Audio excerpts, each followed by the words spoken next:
जय हिंद दोस्तों। आज इस वीडियो में हम सभी class 12 West Bengal board of higher secondary education के हिंदी साहित्य के जो 2025 के बच्चे हैं जो एग्जाम दे रहे हैं उसी के लिए हिंदी साहित्य के मोस्ट इंपॉर्टेंट क्वेश्चन का डिस्कशन और लास्ट मिनट सजेशन है ये आपके लिए हिंदी साहित्य के ऊपर। और यही क्वेश्चन यहीं से आपको क्वेश्चन कॉमन देखने को मिलेगा। इन सारे क्वेश्चन को कैसे सिलेक्ट किया हूं मैं, तो प्रीवियस ईयर क्वेश्चन और 2025 के एबीटीए को देखते हुए इन क्वेश्चन को सिलेक्ट किया गया है। और साथ ही इसी चैनल पर आपके इन सारे क्वेश्चन के नोट्स को भी अपलोड किया जाएगा और पॉलिटिकल साइंस हिस्ट्री के भी लेक्चर्स को अपलोड किया जाएगा और प्रीवियस ईयर क्वेश्चन का भी डिस्कशन इसी चैनल पर होगा। और साथ ही इंग्लिश के भी सजेशन को मैं लेके जल्द से जल्द आऊंगा। तो चैनल पर नए होंगे तो चैनल को सब्सक्राइब कर लीजिएगा। चलिए अब हम सभी वीडियो की शुरुआत करते हैं कि 2025 में हिंदी साहित्य से कौन से महत्वपूर्ण क्वेश्चन है जो आपको पढ़ के जाना ही जाना है। तो पहला क्वेश्चन आपका क्या है जो इस बार एकदम कॉमन देखने को मिलेगा आपको, वो है छायावाद काव्य की प्रमुख विशेषताओं पर प्रकाश डालिए। ये क्वेश्चन को ऐसे घुमा के दे सकता है कि छायावाद काव्य की प्रमुख प्रवृत्तियों पर प्रकाश डालिए। मैं आपको जो आंसर दूंगा वही आपको एग्जाम में जाके लिखना है और 5 में 5 मार्क्स अचीव करना है। तो ये हुआ पहला क्वेश्चन। अगर बाय चांस अगर ये नहीं है तो, लेकिन ये आने के चांसेस बहुत ज्यादा है। वेरी वेरी इंपॉर्टेंट क्वेश्चन है ये, वीवीआई है। क्या है? वीवीआई है। दूसरा क्वेश्चन में क्या रखा हूं? दूसरा क्वेश्चन है आपका प्रगतिवाद साहित्य की सामान्य प्रवृत्तियों पर प्रकाश डालिए, या फिर आए प्रगतिवादी साहित्य की काव्यगत विशेषता। आपको वही आंसर लिखना है जो मैं आपको दूंगा, यानी चैनल पर अपलोड करूंगा। देखिए, अगर आप सभी आंसर अगर पहले से रेडी किए होंगे तो आप बेझिझक है कि वही आंसर पढ़ के जाइए, आराम से लिखिए, आपको मार्क्स मिलेगा। ठीक है। तीसरा क्वेश्चन जो प्रवृत्ति से है वो क्या है आपका? प्रयोगवाद की काव्यगत विशेषताओं का उल्लेख कीजिए। और एक क्वेश्चन में दिया हूं द्विवेदी युग से, द्विवेदी युग की काव्यगत विशेषताओं का उल्लेख कीजिए। तो ये चार में से एक क्वेश्चन आपको कॉमन देखने को मिलेगा और मुझे जहां तक लगता है आपको ये वाला क्वेश्चन कॉमन देखने को मिल जाएगा। कौन सा बोले तो? छायावाद। कौन सा क्वेश्चन कॉमन देखने को मिलेगा? छायावाद। मुझे यही लगता है, लेकिन ये चार दिया हूं, रिक्स मत लेके जाइएगा। पढ़ाई से इश्क करिए लेकिन रिक्स मत लीजिए।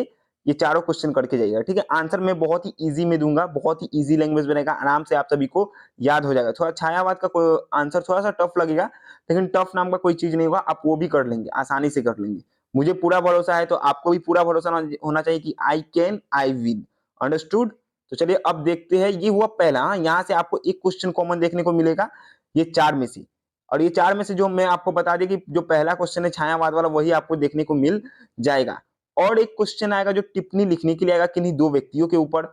ये मैं 5 दिया हूं, पांचों के बारे में थोड़ा थोड़ा करके आपको पढ़ के जाना है। एक एक पेज लिख देंगे ना। मुक्ति बोध हो गया, यहाँ पे पहले देखिए वो कौन से 5 महत्वपूर्ण कवि है जिनके बारे में आपको पढ़ना ही पढ़ना है। तो वो पहला क्या है आपका? मुक्ति बोध के ऊपर है। कौन मुक्ति बोध? गजानन माधव मुक्ति बोध। पूरा नाम क्या है? गजानन माधव मुक्ति बोध के ऊपर टिप्पणी लिखिए। आपका क्वेश्चन रहेगा कि किन्हीं दो व्यक्तियों पर टिप्पणी लिखिए, लेकिन आपको पांचों पढ़ के जाना है। ये 5 में से आपको 2 क्या हो सकता है 3-4 कॉमन देखने को मिल जाए, लेकिन आप रिस्क मत लीजिए। ये पांचों के बारे में थोड़ा थोड़ा करके पढ़ के जाइएगा, हो जाएगा। और मैं ही इसके ऊपर आपका आंसर अपलोड कर दूंगा, तो उसके लिए टेंशन नहीं लेना है, मैं हूं। ठीक है। तो आप मुक्ति बोध के ऊपर पढ़ के जाइए। अगर अगर हो सकता है हमको टाइम लगे तो उससे अच्छा आप कहीं से भी अपना जुगाड़ लगाइए और पढ़िए। लेकिन मैं अपलोड करवा दूंगा इसी चैनल पर, जल्द से जल्द अपलोड करने की कोशिश करूंगा। आपसे हिंदी साहित्य के भी हमेशा लगभग मैं ट्राई करूंगा, हमेशा आपके एक नोट्स को लेके आऊं।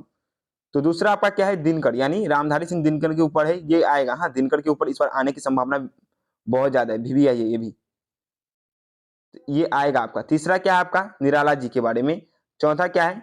मैथिली शरण गुप्त। और पांचवा क्या है आपका? सुमित्रा नंदन पंत। आपका काउंसिल 4 देती है और बोलती है 2 के ऊपर टिप्पणी लिखिए। आपको यही 5 में से 2 आराम से कॉमन मिल जाएगा। और आपका हिंदी साहित्य से यही लगभग जो क्वेश्चन है यही है। इतना करके जाइए, आपको कॉमन देखने को मिलेगा। देखिए मैं इन क्वेश्चन को कैसे सिलेक्ट किया हूं वो भी आपको दिखा दे रहा हूं।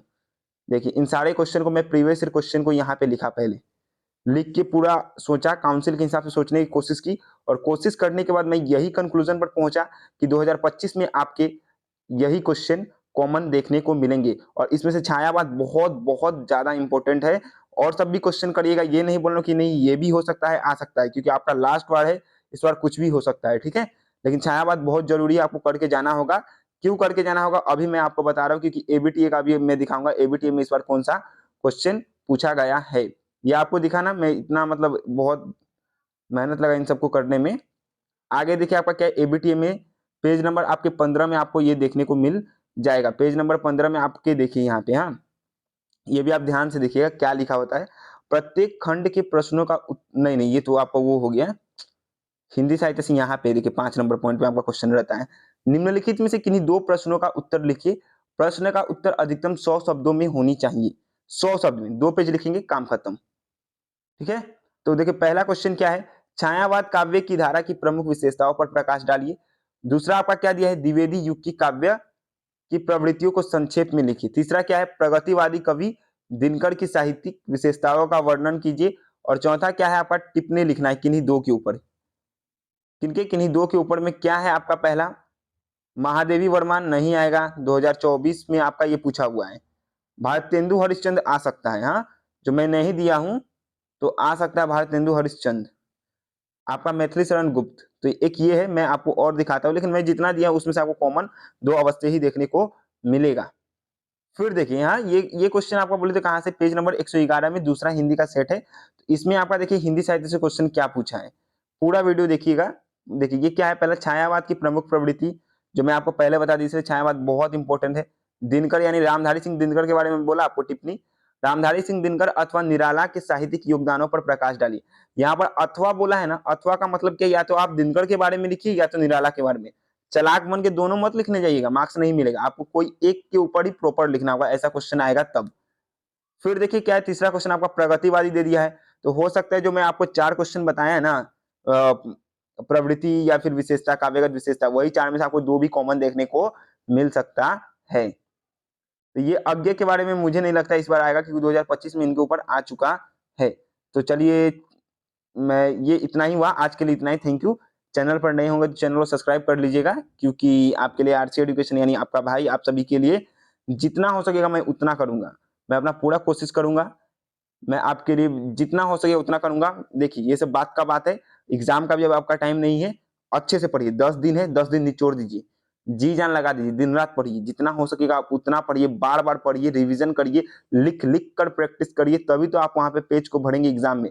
पेज भरना नहीं है, सही आंसर भरना है, तभी आपको मार्क्स मिलेगा। तो चलिए मिलते हैं नेक्स्ट वीडियो में। Thank you, take care, bye bye.